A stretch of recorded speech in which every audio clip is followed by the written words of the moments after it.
أهلا بكم أعزائي متابعي المشاهدين. عاجل مصرع المهندس نادر موريس عدلي المولاني في حادث أليم بالمنيا، والجنازة بكنيسة القديسة دميانة.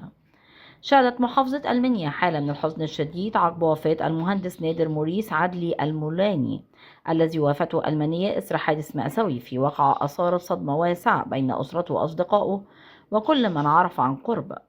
وخيمت أجواء من الأسى على أهالي مركز مغاغة بعد رحيل نادر موريس عدلي، حيث عبر الكثيرون عن حزنهم العميق لفقدان شاب عرف بحسن الخلق والسيرة الطيبة، مؤكدين أن الراحل كان يتمتع بمحبة كبيرة بين الجميع.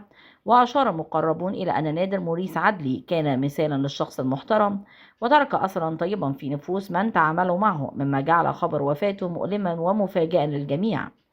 وكانت منذ قليل أقيمت صلاة الجنازة على روح المهندس نادر موريس اليوم الاثنين الموافق 4 مايو في تمام الساعة 1:30 ظهرا داخل كنيسة القديسة دميانة بمدينة المغاغة، وسط حضور كبير متوقع من الأهالي والأصدقاء لتوديع الراحل. وأعلنت أسرة نادر موريس عدلي أن العزاء سيقام داخل قاعة الكنيسة اليوم وغدا الموافق 5 مايو، حيث تستقبل الأسرة المعزين لتقديم واجب العزاء ومواساة أهل الفقيد في مصابهم الأليم. ويذكر أن نادر موريس هو شقيق الأستاذ سامر موريس عدلي، والذي تلقى التعازي من مختلف الأهل والمعارف وسط دعوات بأن يتغمد الله الفقيد بواسع رحمته، وأن يمنح أسرته الصبر والسلوان.